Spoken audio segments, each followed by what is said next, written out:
Hi everybody, today I'm going to show you how to make pizza crust. This is one of the recipes we make in every foods class at the beginning of the quarter, and so I thought I'd show you a little video on how to make it. My ingredients are avocado oil. You could use vegetable oil or any sort of canola, any cooking oil you have. There's sugar back there, some salt, some flour. The recipe calls for half whole wheat and half white flour. I only have the white flour here, so I'm just going to make sure I use the correct amount of flour, or the total amount of flour, all white flour instead of including the whole wheat.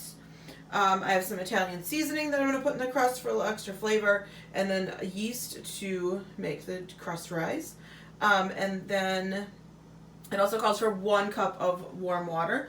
So I will get that as well. When you're cooking with yeast, you need to make sure you use hot water or warm water to activate the yeast. Typically we need 112 to 120 degrees to activate the yeast. Colder than 112 it won't activate, and over 120 it could kill the yeast. So that's the range we're looking for in this recipe. Oh, yeast is a dormant bacteria, so when you add water to it, you'll activate it. It'll wake up. It's very hungry, so it will eat the sugar that's in your recipe and digest that. And as it digests that, it creates gas, and the gas is trapped in the dough, and that's what makes the dough rise. This recipe only calls for 5 minutes of rising time. I'm going to give mine longer today because it's like 1 o'clock in the afternoon, I think, and I'm gonna eat this pizza for dinner. So I'm gonna let it sit for a little while on my counter, and I will knock the air bubbles out before I make it, or before I spread it out in my pan, but I'll show you all those steps as we go. So I'm just gonna measure my ingredients for the pizza crust. I'll get those all measured, and then I will move on to assembling the dough, and then we'll go from there. Okay, so I've assembled all my ingredients. I measured out my flour. I have my sugar, my salt, and my Italian seasoning in this bowl. I have my hot water. And the first step is to add the yeast to the hot water and dissolve it. So I'm going to do that. I'm doing 2 1/4 teaspoons of yeast because I buy yeast in bulk here in this jar. It's more in bulk. You can buy it in little packets, and a lot of recipes will just call for 1 packet of yeast. But if you have a big jar like this, 2 1/4 teaspoons equals 1 packet. Now I heated up my water. I can smell it already. I heated up my water from the tap. So let me take that back. I didn't heat up the water. I just got hot water out of the tap. At school, a lot of times we'll use meat thermometers or instant read thermometers to get the temperature of the water, and then sometimes we have to microwave it a little bit. The problem is at school, the water doesn't always come in so hot. It's coming from far away. Other facilities in the building are using hot water, so we can't ensure that the water is going to be the right temperature. At home, typically, if you just run your tap water until it's hot, that's going to be about 112-ish. So that's just what I did, and now I'm just dissolving it in my liquid measuring cup here. You want to try and break up all those chunks if we can. I'm just going to use the side to do that. And I just spilled it. That's okay. All right, so it's pretty much broken up. You can kind of smell when the yeast is dissolving in there. You can kind of smell like a yeasty sort of, I don't want to say fermented smell, but you can definitely smell the yeast when it's activating or when it's heating up. It gives off a definite aroma. And so that's how you know it's working right. So there's my yeast. The next step is to basically just add this to all your other ingredients. So I got a nice big bowl because it's going to make a dough, and I'm going to want to have some room in the bowl to work with. So I'm going to put my 2.5 cups of flour in. And then my salt and my sugar and my Italian seasoning. And I'll just mix those around a little bit. Now the recipe also calls for 2 tablespoons of oil, which I didn't add yet.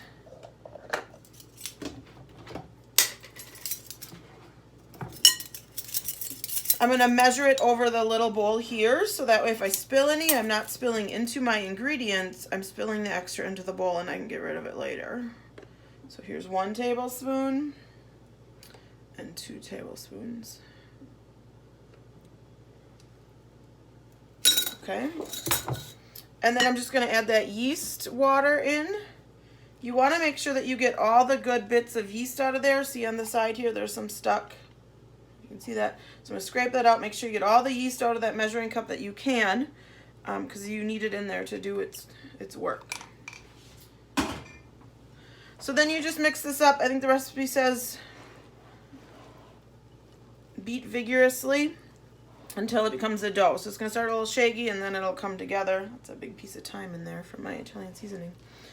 Now this recipe, I love our pizza that we make in class. I make this recipe all the time. I actually have it memorized, and which is, I don't know if that's a good thing or a bad thing.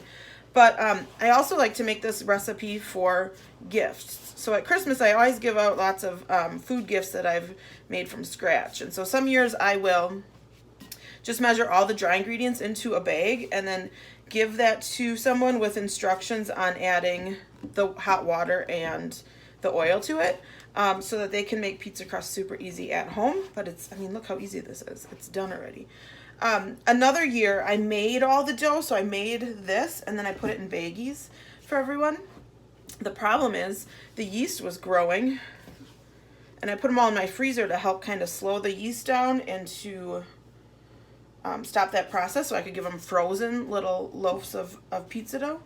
And I took my dog for a walk and I got home and the freezer had popped open and all of the bags of dough had fallen out, and they all were inflated with the gas from the yeast like little pillows, all the Ziploc baggies. So I had to open them all up and I had to punch the dough down, and then I put them all outside in the snowbank to get them to stop growing. So that's my story about pizza dough. But anyways, so here's my dough. Came together really nicely. I'm just going to let this sit on my counter now at room temperature. I'm going to check it every couple hours and see how it's doing. It might increase in size. That's what you want yeast to do. And if it does that, then I'll just knock out the air bubbles with my hand, and then we'll let it rise again. If we were making this at school, we only have 90 minutes and we have to bake the pizza and all of those other things as well. So the 5 minutes is all we give it, and that's fine.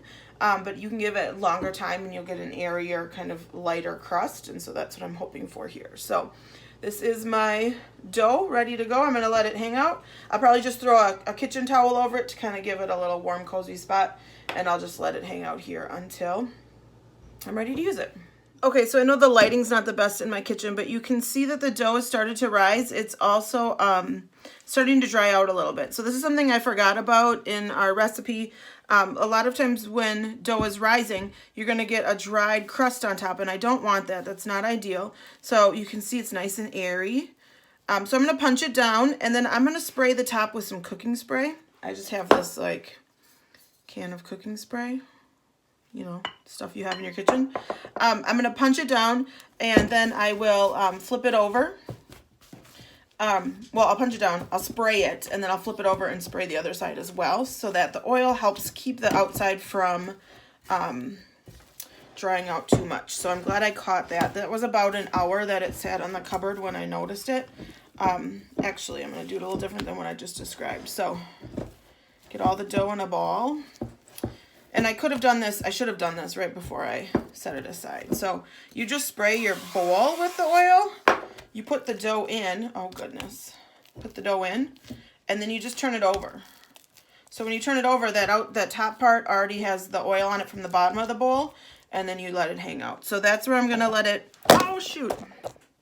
I'm just gonna let it sit like that. I'll cover it, like I said, with a towel in a warm spot, and I'll check it again in an hour.